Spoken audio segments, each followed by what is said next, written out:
So rather than talk about it, 833-212-1017 is the number. I'm going to give you the number now because once I start talking, I know I'm going to forget.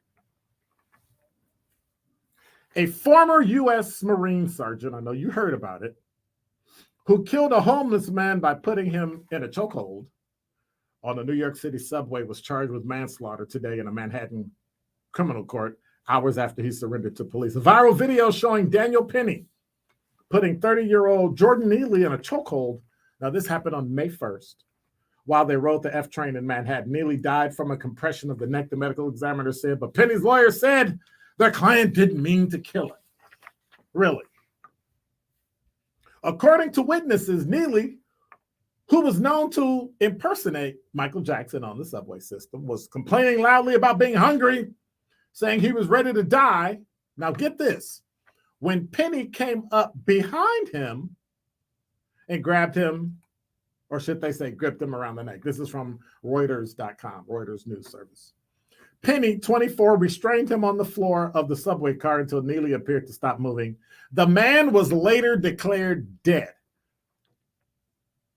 Penny was arraigned on one count of second-degree manslaughter in Manhattan criminal court, where Judge Keith McGrath set his bond at $100,000, ordered him to surrender his passport.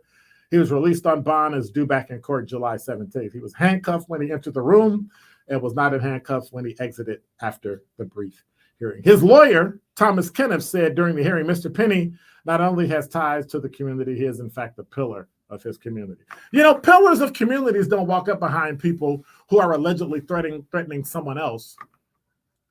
Oh, wait a minute. I didn't hear he had a weapon. I didn't hear he had a gun. He appeared threatening.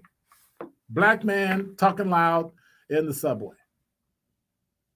But there's a bystander video of the killing that drew national attention, and there were protests by those who said prosecutors delayed in charging Penny, who's white, with killing Neely, a black man. Some said the incident amounted to a lynching and an example of white vigilantism against people of color.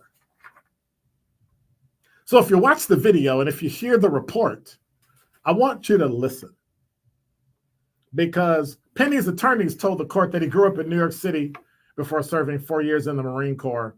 After Penny was honorably discharged, he pursued a bachelor's degree in architecture in New York City, blah, blah, blah, blah, blah.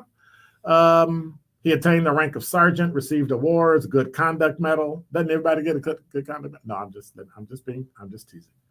In an earlier statement from his legal team, Penny expressed condolences to those close to Mr. Neely. It alleged that Neely had, watch this, aggressively threatened passengers in the subway car. Now watch this. Did he touch them? Did he hit him? Did he punch him? Did he have a weapon, a knife, a gun? Oh.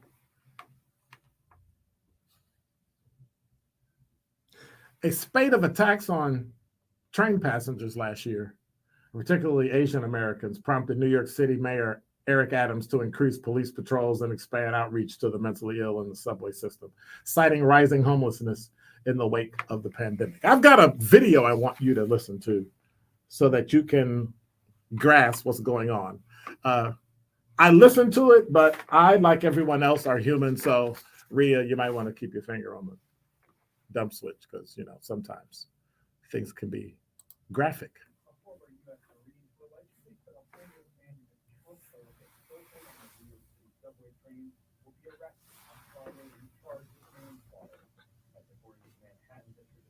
Alvin Bragg in a statement on Thursday.